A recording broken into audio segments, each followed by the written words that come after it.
world order ni mtazamo mpya. Dunia inaingia katika mtazamo mpya. Mtazamo huu mpya ni wa dunia kuunganishwa kuwa moja. Yule mnyama alikuwa na meno ya chuma yenye kuvunja vunja. Meno yale yalikuwa yanavunja nini? Yalikuwa yanavunja uwezo wa kila taifa duniani kujitawala. Jim Carrey is gone, actually never existed, and I know that now. So I'm able to take gigantic chances with this thing that people know as Jim Carrey. Jim Carrey is gone, actually never existed, and I know that now. So I'm able to take gigantic chances with this thing that people know as Jim Carrey.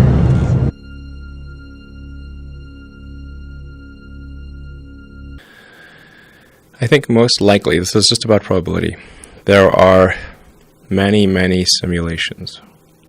These simulations are, we might as well call them reality, or you could call them the multiverse. These simulations, you believe, are created? Like someone has manufactured? They're running on the substrate. So... that substrate is probably boring. Boring? Mm-hmm. How so? Well, when we create a simulation, like a game or a movie, it's a distillation of what's interesting about life. You know, like it can take a year to shoot an action movie, and then that's all distilled down into 2 or 3 hours. So let me tell you, if you see an action movie being filmed, it's boring, super boring. There's like lots of takes. Everything's in a green screen. Looks pretty goofy. Doesn't look cool. But once you add the CGI and have great editing, it's amazing. So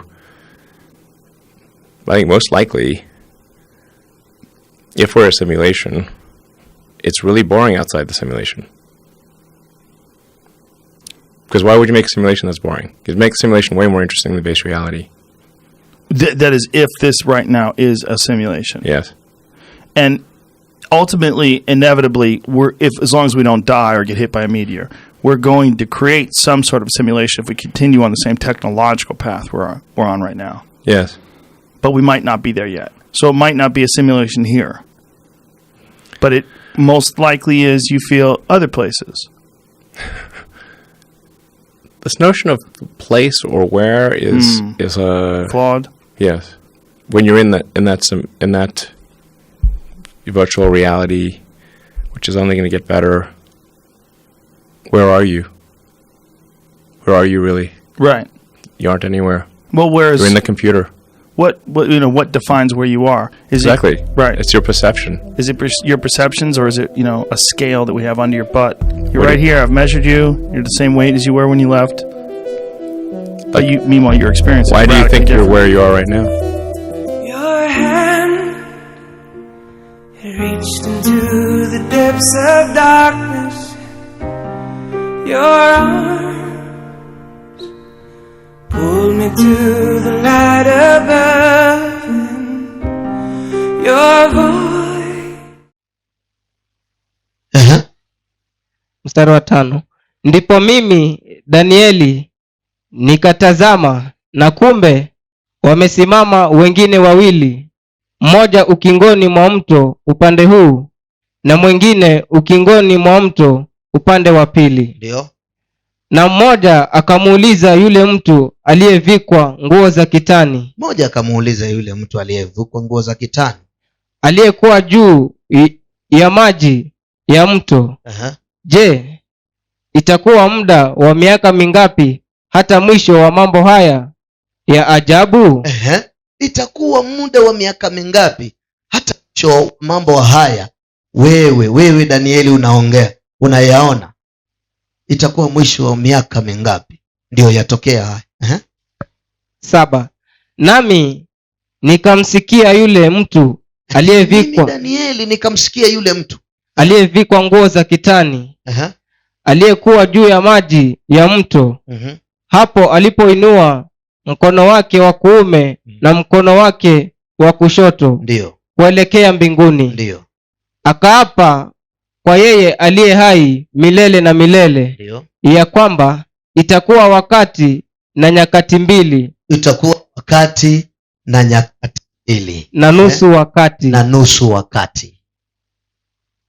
Tena Aha. watakapokuwa wamekwisha kuvunja nguvu za hao watu watakatifu, ndipo mambo hayo yote yatakapotimizwa. Mwisho wa dunia umepimwa kwa nyakati 2.5.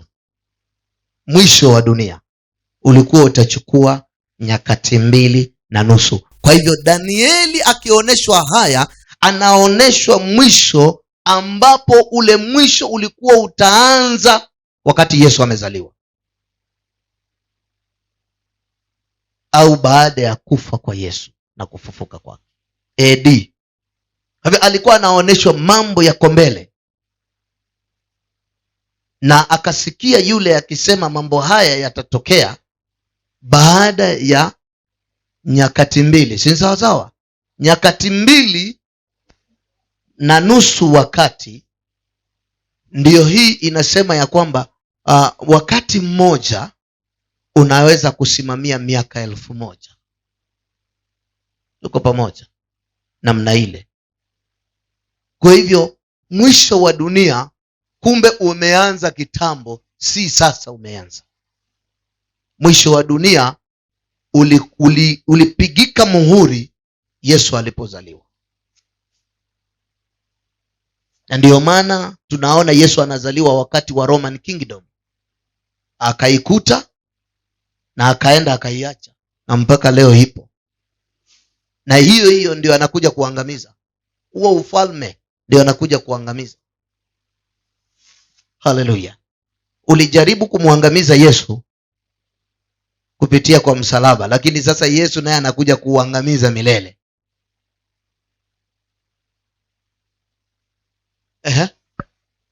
8. Nami nikasikia lakini sikuelewa. Ni Danieli, nikasikia lakini sikuelewa. Ndipo nikasema, E Bwana wangu, mwisho wa mambo haya utakuwaje? Akasema, enenda zako Danieli. Nenda zako Danieli wewe, maana maneno haya yamefungwa, maana maneno haya yamefumbwa na kutiwa muhuri, na yamegongwa muhuri hata wakati wa mwisho. hata wakati wa mwisho. Kwa hivyo itakapotokea ya kwamba hakuna kuuza wala kununua, basi haihitaji mwanadamu akwambie mwisho umefika. Jisomee na ufahamu, soma na ufahamu. Na sasa unaona kuuza na kununua, pesa imetoweka na inaenda. Bitcoin iko na imeidhinishwa sasa kirasmi katika serikali ya Kenya iondoe pesa, watu wanaregister. Ndio maana nimewaambia, mnaona watu wanalia uchumi, pesa, mchumi hamna, kwa sababu matajiri wanaingia kwa Bitcoin, wanaingia kwa cashless. Hivyo pesa yao inapotea. Ikipotea hawezi kuja kutrade na wewe, maana wewe bado haujakuwa na nini, na cashless. I want to quote a scripture, Revelations 13:16. On the trip to mark of the beast, went to use the restroom in this McDonald's, and they have this pay out machine right here.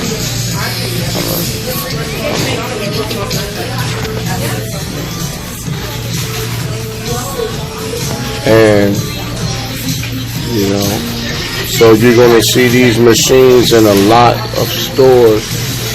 And I've seen these before, but in this particular McDonald's over here on Grand Concourse and East 151st Street, you have to order through this shit.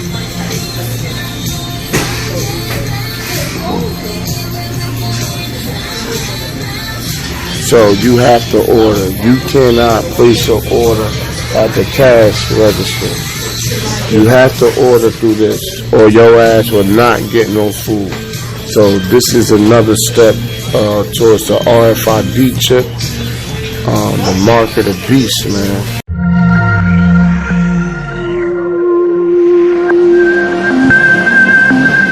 Going forward, we intend to integrate all the above payment channels to provide a platform for the receipt of all government payments electronically.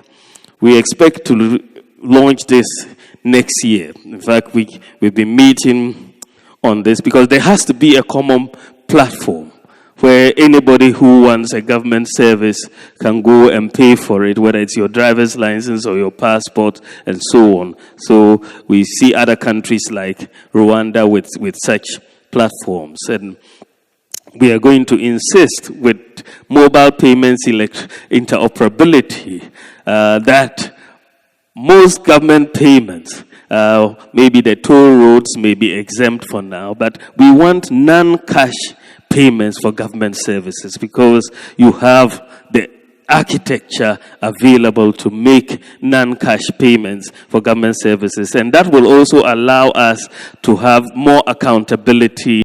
Before I start this video, I want to give you some perspective on what you're about to look at. Los Angeles set up a bike share program. It is costing taxpayers $11 million for 1,000 bikes.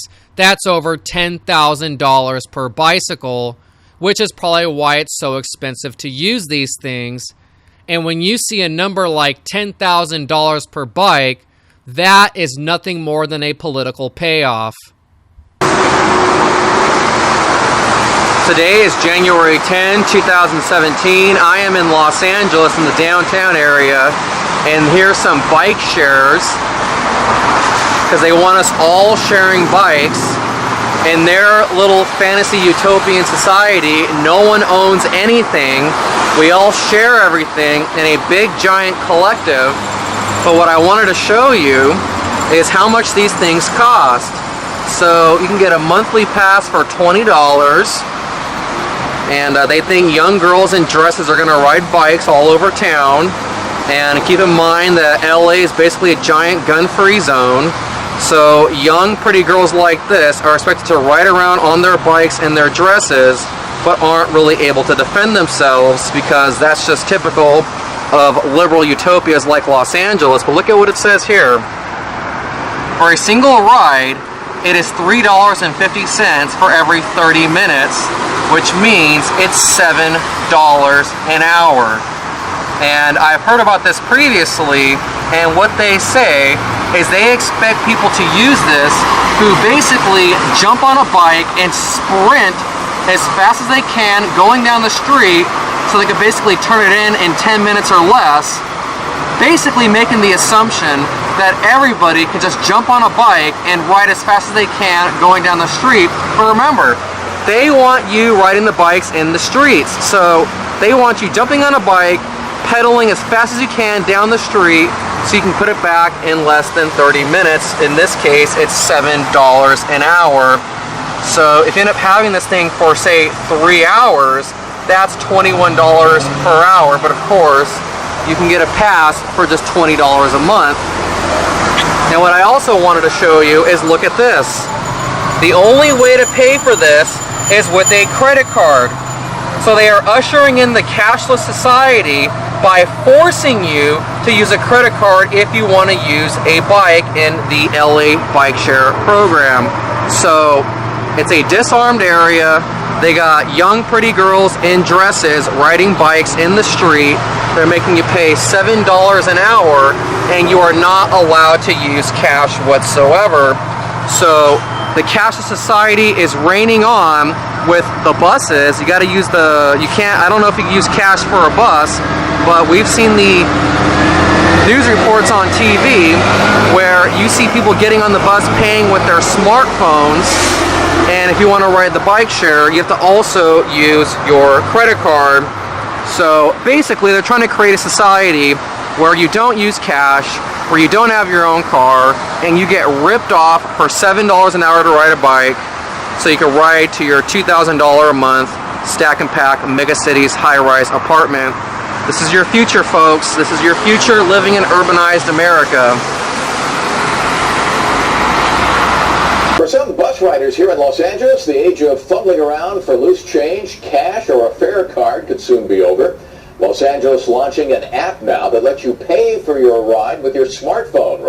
Riders can buy tickets or passes with a credit or debit card and automatically store them on their phones for use later. You know, I think it's creative. It's a way for people who every day need to travel. Maybe they run out of change or something. I would love to use my phone for that. I mean, that's a lot easier than carrying around a card in your wallet with you. You have to get it out every time. For now, this app is only for LA Dot buses, which include Dash and Commuter Express. A freezing morning in Oslo as a ferry cuts through the icy harbour. Nearby, fishermen sell their catch.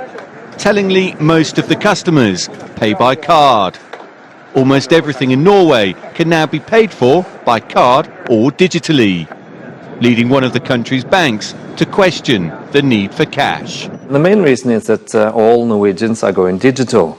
Only 6% of our customers are using cash on a daily basis. Cash is actually fueling the black economy. And we are very worried about anti-money laundering from a bank's perspective. And obviously cash is easier to move around than digital money. On the busy shopping streets of Oslo, the idea has had a mixed reaction. Well, I don't like that. I want to use the Norwegian money. It's a kind of feeling of using money, and I like I have control of money. I've gotten rid of all my cash years ago, so I think that's especially in Norway. I think in a few years there will only be credit cards, or maybe not even credit cards, perhaps only using your phone. Norway would appear to be better placed than most to take the leap into becoming a cashless society. So how exactly does it work? There's different channels that you can use. The key to this is convenience. Yeah. Yes. You also get away from the problem of looking for change because everything is electronic. Right. So the easiest way to do it is we have a USSD code, just like you do when you're doing M-Pesa.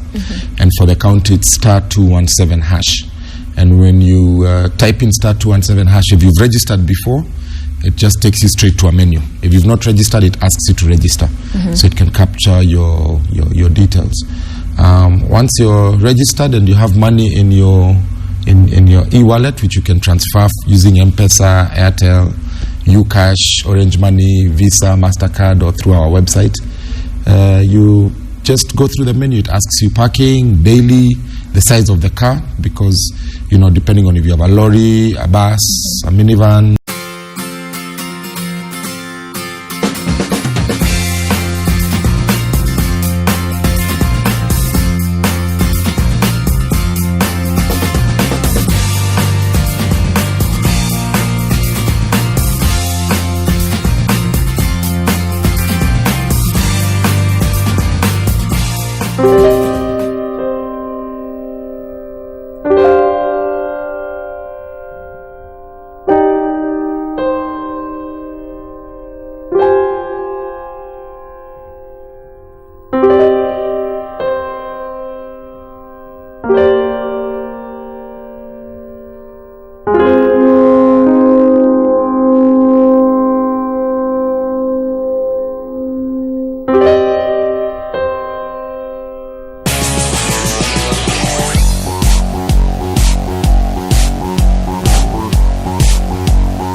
With the so many advantages that have come with the new technologies, the development has equally come with challenges like cybercrime. The banking sector has been worst hit by the challenges that come with the new technology with the increase in fraud. To safeguard the highly esteemed customers' finances, Stanbic has introduced a debit card which is encrypted with a chip and pin technology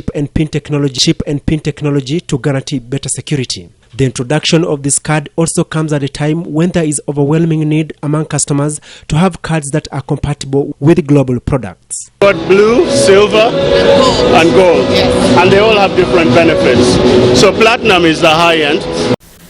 Mobile service providers and financial institutions have been grappling for a share of the money transfer and payment cake.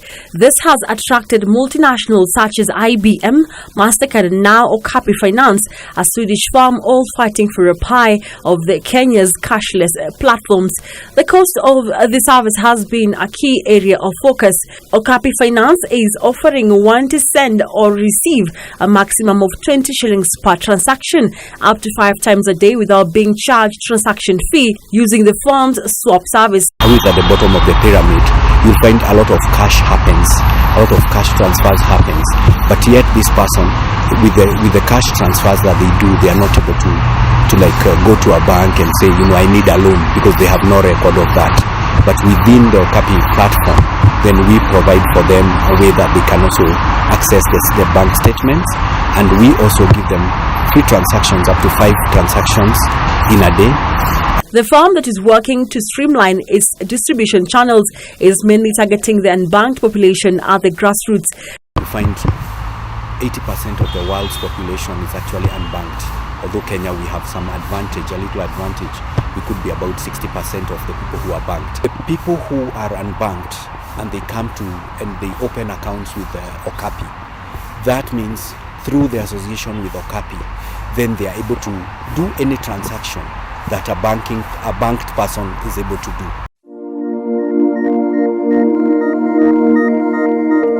I actually think that we will find it will get easier, but like as I say, if we work to a system whereby, because cash is expensive in every form, and what will probably happen over time is when you do more cash transactions, you're going to pay more for those transactions to create an incentive to do online transactions, which would be much cheaper, because why should everybody else pay for you using cash? If you're going to not use cash, then you should have a lower tariff than somebody who decides to use cash. And I think the government is also trying to encourage people to move away from cash payments. So we've seen already, for example, checks. Right now you can only write a check up to 1 million shillings, whereas before you weren't constrained to do that. I would anticipate that number is going to go down. It will go down to 500,000 shillings. Then people won't really need to use checks in the future. You've got RTGS, you've got the ability to transfer money and get that money not just in 2 hours like we used to before, but now you've got real-time settlements from M-Pesa. So I can send you money, you've got it straight away. PesaLink gives you money straight away, so and up to 1 million shillings you can transfer, on your mobile phone.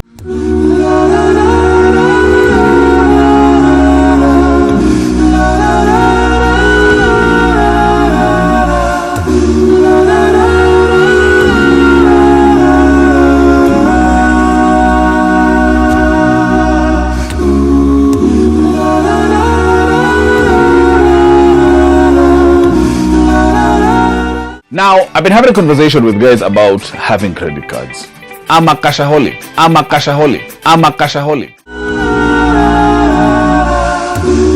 I need to see tangible money. It means I'm a Kenyan. I have my money, I spend it, I give me back change, I put it in the pocket, it's there with me. This idea of having a card and transacting and then it's money that is not yours. Why do I need a credit card? Lord, you know everything I've done, every thought I've had.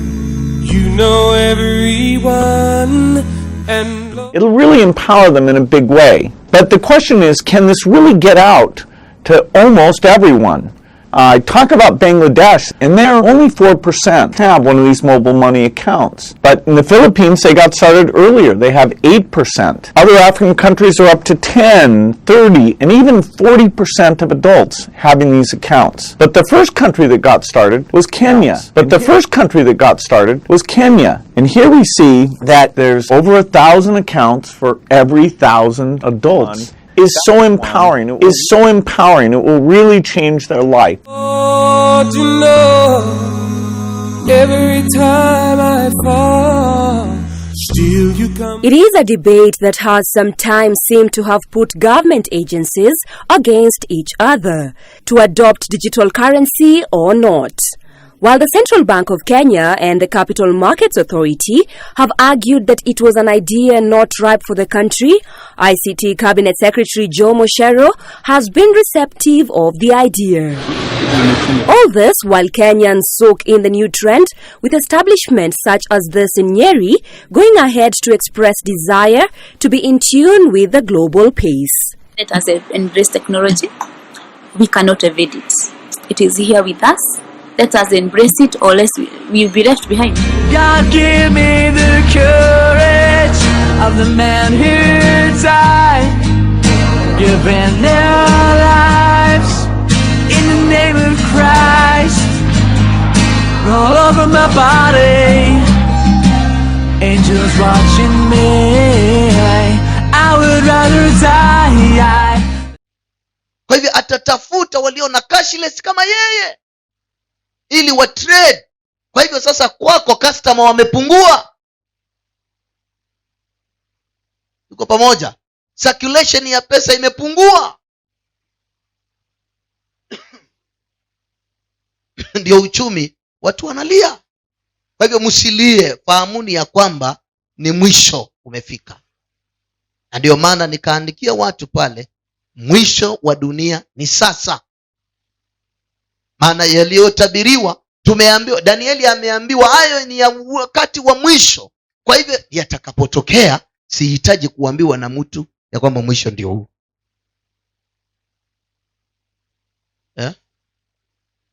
Si ndio? Sinaishia hapo.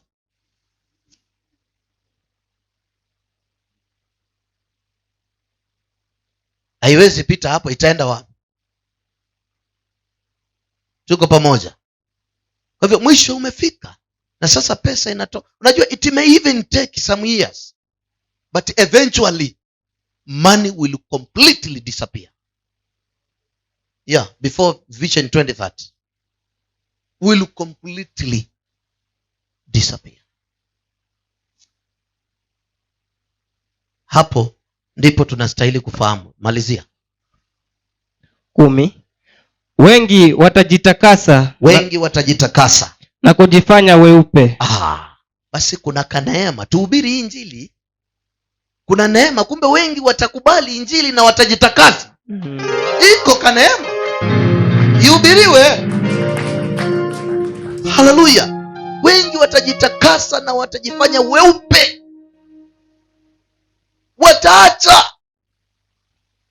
Wataacha na watakataa Illuminati. Watakataa na wataamua kuteswa, lakini wakae na Yesu. Haleluya. Ipo neema.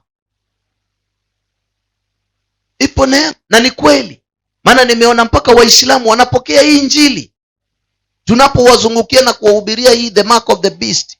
Maana wao wanajua ya kwamba Antichrist wao wanamuita Masih al-Dajjal, na wanajua atakuja na jicho moja. Ni nani amekuja na jicho moja? Dola Amerika.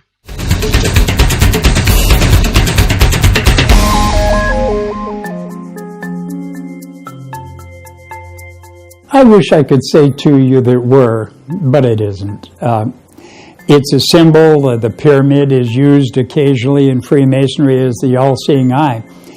But the committees, there were 3 committees that designed the dollar bill and the Great Seal, which is what we're really talking about here. Only one of them, Benjamin Franklin, was a Freemason, and he was on the first committee, and they didn't design the Great Seal. So that you've got a symbol of strength and stability in the pyramid, and the all-seeing eye, which is the protective eye of God watching us as a nation. The symbol itself has nothing to do with Freemasonry.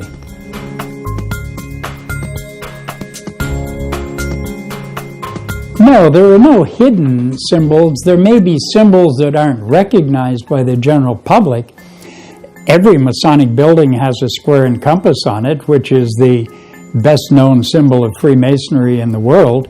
If you don't know what it is, then you wouldn't recognize it as such. But no, there are no hidden signs or symbols. It's a myth that there is something in the rituals of Freemasonry that is threatening. All it is, the ritual are stories, morality plays, if you will, that use, in many cases, the Bible as a background to teach things like ethics and morality and truth.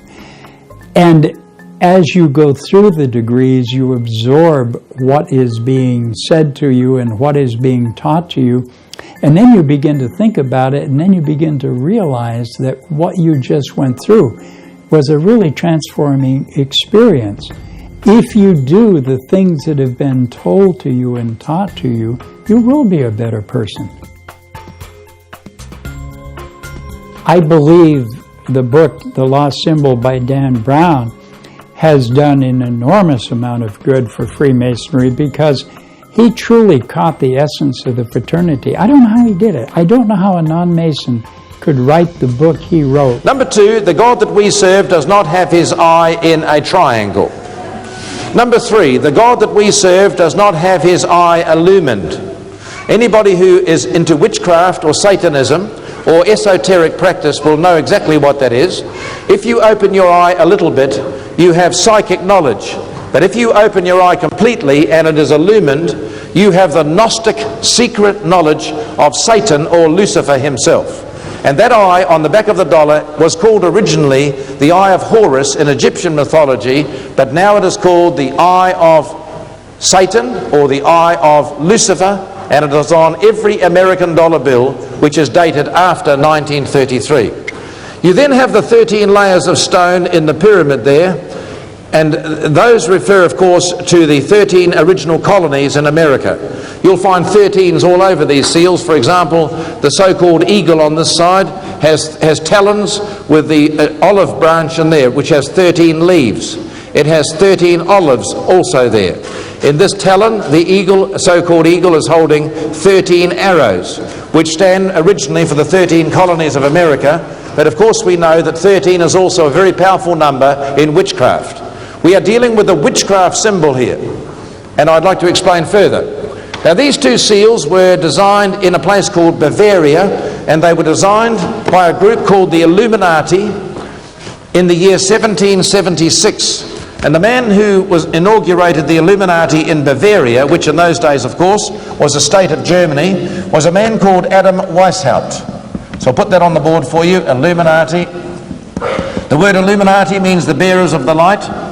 The man who organized the society was called Weishaupt. You say, can you prove that? Answer, yes, I can.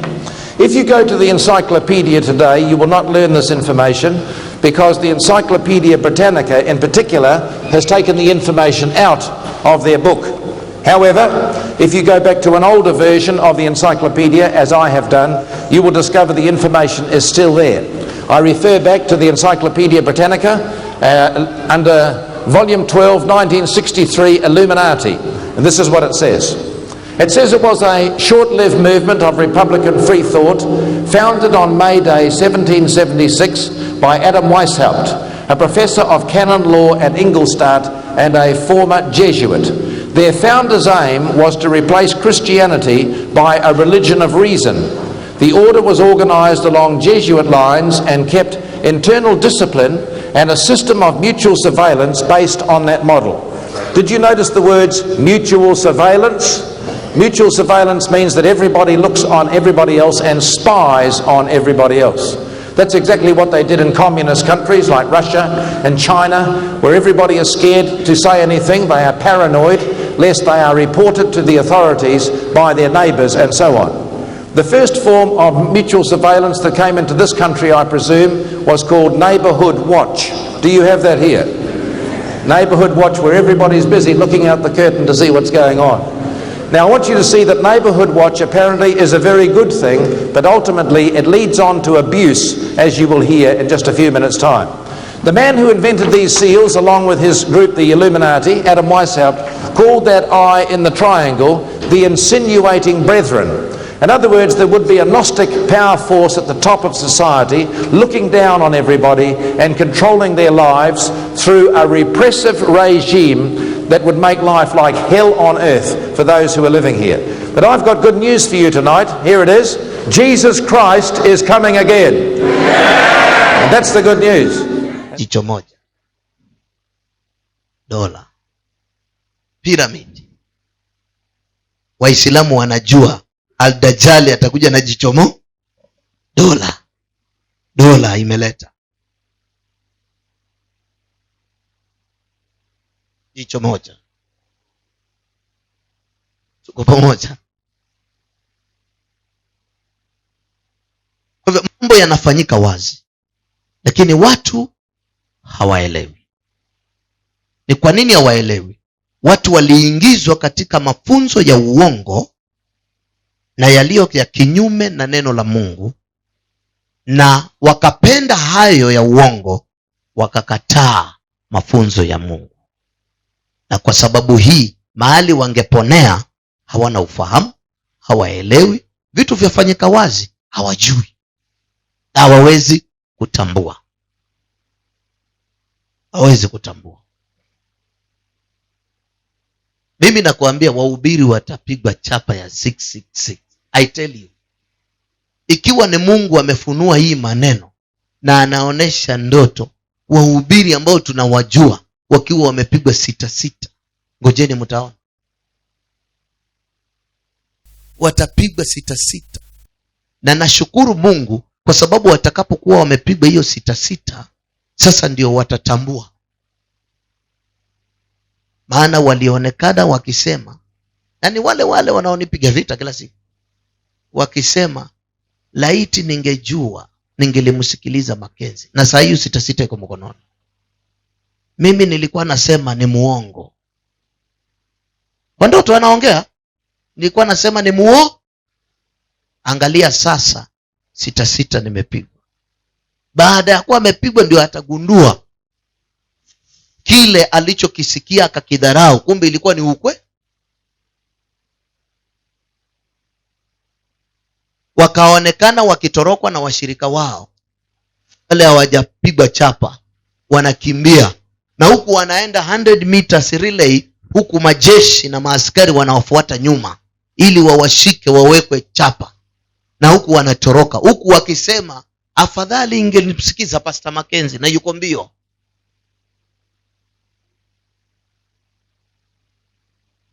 Hatuko mbali, tumefika. Hatuko mbali.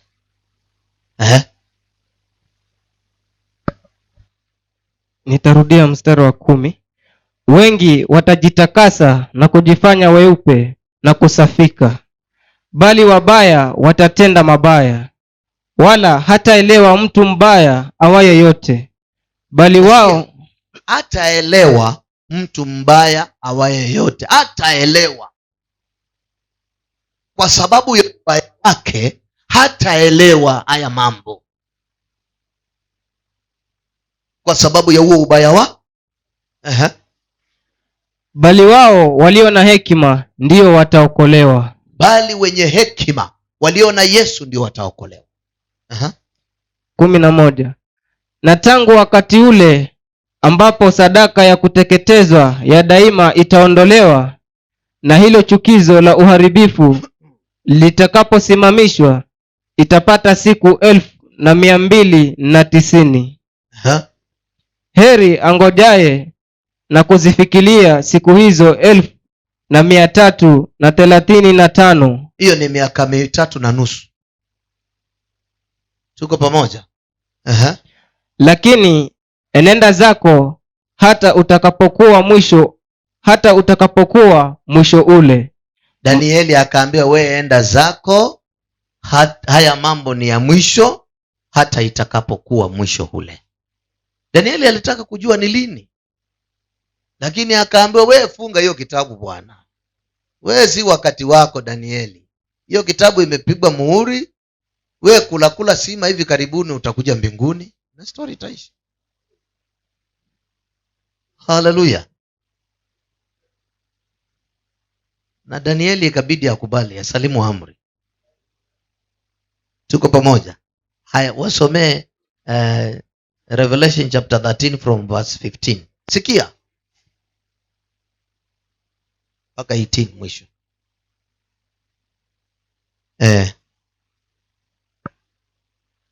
Ufunuo 13:15 mpaka 18. Akapewa kutia pumzi katika ile sanamu ya mnyama. Akapewa kutia pumzi katika ile sanamu ya mnyama. Hata ile sanamu ya mnyama inene. Hata ile sanamu ya mnyama ikanena. Na kuwafanya hao wote wasioisujudu sanamu ya mnyama wauawe. Ikafanya hao wote wasioisujudu ile sanamu ya mnyama wauawe. Naye atawafanya wote wadogo kwa wakubwa. Atawafanya wote wadogo kwa wakubwa. Matajiri kwa maskini. Matajiri kwa maskini. Walio huru kwa watumwa. Walioko huru na watumwa. Watiwe chapa katika mkono wao wa kuume au katika vipaji vya nyuso zao. Watiwe chapa katika mikono yao ya kuume au katika vipaji vya nyuso zao. Chapa ile ni nini? Tena kwamba mtu awaye yote asiweze kununua wala kuuza. Ili kwamba mtu awaye yote asiweze kununua wala kuuza, isipokuwa anachapa ile. Isipokuwa anachapa ile. Sikia. Yaani jina la mnyama yule. Yaani jina la yule mnyama. Au hesabu ya jina lake. Au hesabu ya jina lake. Hapa ndipo penye hekima. Hapa kuna hekima hapa. Yeye aliye na akili na aihesabu hesabu ya mnyama huyo, maana ni hesabu ya kibinadamu, na hesabu yake ni 666. Na hesabu yake ni 666. Haleluya. Tuko pamoja? Tumefika wakati mgumu. Nimesikia Turukana ng'ombe wanawekwa microchip. The government is planning to introduce electronic tracking devices which will be used to track the animals in a bid to curb livestock theft. According to Livestock PS Harry Kimtai, the electronic chip technology is aimed at reducing the cases of banditry and hopefully bring it to an end. Kimtai pointed out that the electronic chips will be placed around the ear of a cow so that it can relay information to a central database where a farmer can report to the anti-stock theft unit to initiate a search. Cattle rustling is reported to claim over 600 lives and displace thousands annually. The national and county governments will partner to spearhead the initiative. Hiyo ni miradi ambayo sasa serikali ya kitaifa na ya county iko naenda kufadhili na tahakikisha kwamba mifugo yote imepata kuwa registered. Kupitia hiyo pia tuko naenda kuhakikisha kwamba wakulima wote katika Kenya hii wanasajiliwa ili wajulikane ni wakulima wa ng'ombe ama ni wakulima wa ng'ombe ama mimea. It is a sign of hope and great relief for herders in Meru County who have lost hundreds of their livestock to cattle rustlers from within the county and the neighboring counties. Unajua mimi ni MP digital. Na hii shinda ya maneno ya ng'ombe imekuwa hapo miaka na miaka, maelfu ya miaka. Sasa lazima ile shinda, the 19th century problems should not continue to haunt our people. The pilot project will be launched in Tigania East, where livestock will be fitted with GPRS systems in order to track them. Area MP says the procurement process is underway and the gadgets will be fitted on herds of animals starting next year. In a hand of 500 cows, we can have like 50 cows fitted, especially the strongest and the fattest and the best and the most healthy animals. For a long time, cases of animal rustling have been rampant in the area, and efforts to stop it have been futile.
Kenya has now adopted a sophisticated approach to combating the poaching menace, and the country's effort to conserve the rhinos has now been boosted by the World Wildlife Fund, which handed over 1,000 microchips to the Kenya Wildlife Service.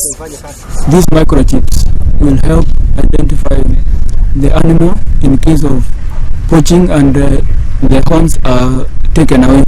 You can be able to link a certain animal to certain horns.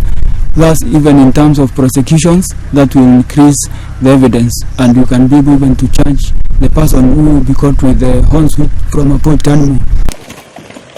Kenya has just over 1,000 rhinos remaining, the population having declined at an alarming rate. Just last year, more than 20 rhinos were killed for their horns. Na sasa, angalieni. Huyu ng'ombe anawekwa microchip. Na mwenye ng'ombe microchip. Ili huyu ng'ombe akipelekwa sokoni, kule sokoni watu waweze kuverify ya kwamba huyu ng'ombe ni wako. Lazima waskani ng'ombe na ile unique identification number, kodi yake iende sawa na ile iko kwako. Ndio sasa tuamini huyu ng'ombe si wa wizi, ni wako. Dogs in the UK are now legally required to be microchipped, according to a new ordinance. Microchipping involves inserting a minuscule chip at the back of the neck of a pet, where it has loose skin. A unique code is applied to the chip, registering the animal to an owner. If the pet is lost or stolen, the subcutaneous tag can be scanned to locate his or her home. The new law states that all canines must be chipped by 8 weeks old, where their owners will be fined.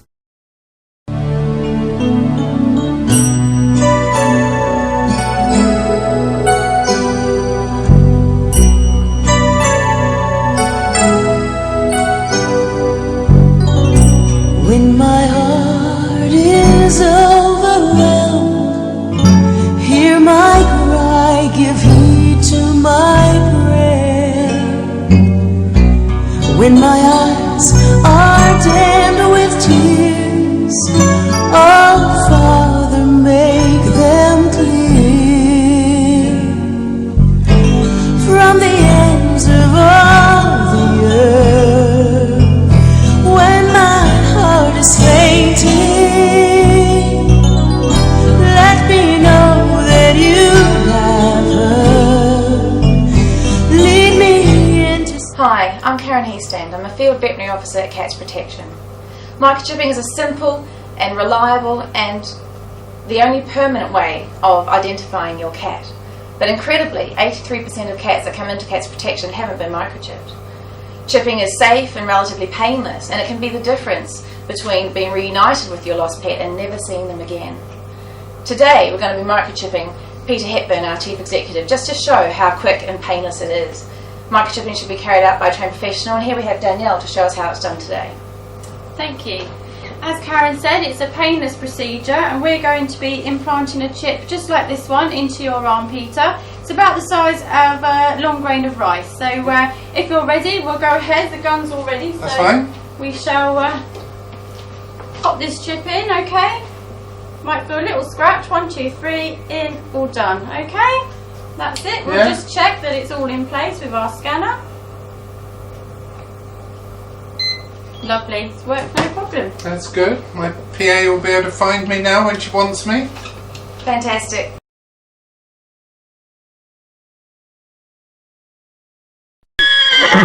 At this race park in Aurora, Dr. Lois Toll is giving these animals, and I'm just going to poke it in his neck, extra horsepower. Push the plunger. When it comes to speeding up how fast they'll get home if they get lost. When there's a disaster and something gets loose, there's really no way to know. So being able to say, here's my number, this is my horse, then that is a great thing. Stomping out fears for Carolyn Kavinsky if she had to let Clifford loose during a wildfire. The panic is you can taste it.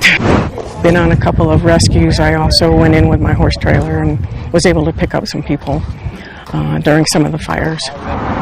The emotion is real, and it's extraordinarily frightening, and you just don't know what to do when you have to let them go like that. During evacuations, 600 to 700 horses can end up at a fairgrounds waiting to be claimed. Many people can't really recognize their horse after it's been gone 2 or 3 months. She'll put her head down a little. With a microchip, it's just like a VIN number on a car. This isn't just about horses under evacuation. These kinds of microchips help prized race horses, even just companion horses, get back to their owners. Over 40,000 horses a year are stolen. Microchipping allows for us to reunite people, whereas without microchipping, we have no way to do that.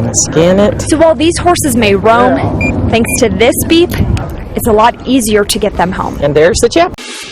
New at 11, a Martin County man's dog back home tonight after missing for nearly a week. But he says he has staples. His pet has staples, something that was surgically removed, like the dog's microchip. Megman Roberts reports tonight that the owner says it may have been an attempt to keep his dog, and now he wants to press charges. But what's that? Dr. Bob Fear celebrates Prince being home, but he's not his usual self. That's all for now, guys. Prince has staples in his back. They moved back here. Prince ran away from home last Monday during a storm. He's freaked about lightning and thunder. Fear searched the neighborhood, but he couldn't find Prince. A Good Samaritan found him that day and brought him to a local vet.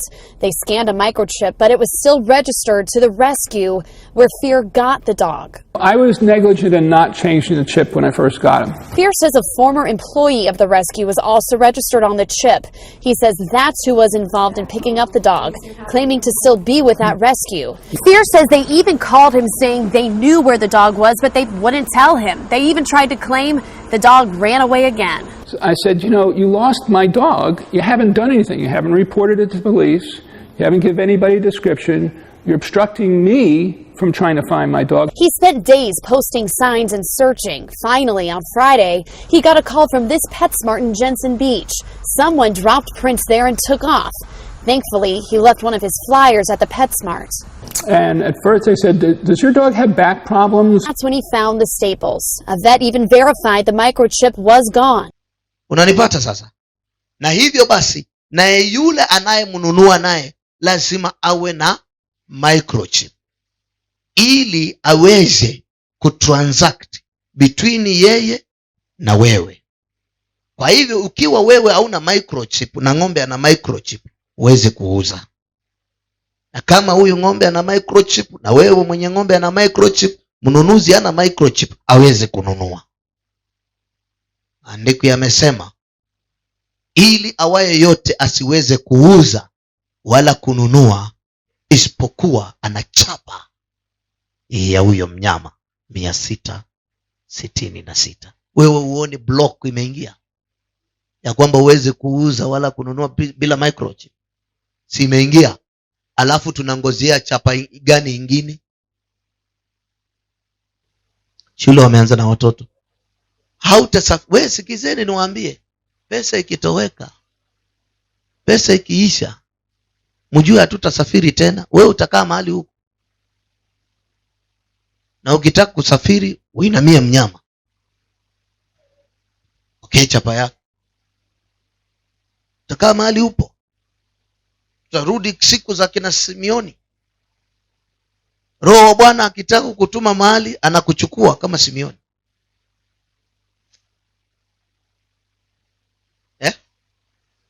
Na kama Elijah. Ni kubaya. Soma Funua Yohana 14. Sikia hukumu yake ya kupokea hiyo. Hukumu yake. 14 kuanzia mstari wa 9 hadi wa 12. Hukumu ya kumuinamia yule mnyama. Hukumu ya kupokea hiyo microchip. Hukumu ya kupokea chapa ya 666. Hebu sikia hukumu yake ni nini? Ufunuo wa Yohana 14 kuanzia 9. Na mwingine malaika watatu akawafuata akisema kwa sauti kuu, mtu awaye yote akimsujudu huyo mnyama na sanamu yake na kuipokea chapa katika kipaji cha uso wake au katika mkono wake, yeye naye atakunywa katika mvinyo ya ghadhabu ya Mungu. Hakuna kupokea microchip na kuwe na repentance. Wewe ukidunga microchip, wewe tembea ukijua ni mali ya jehanamu.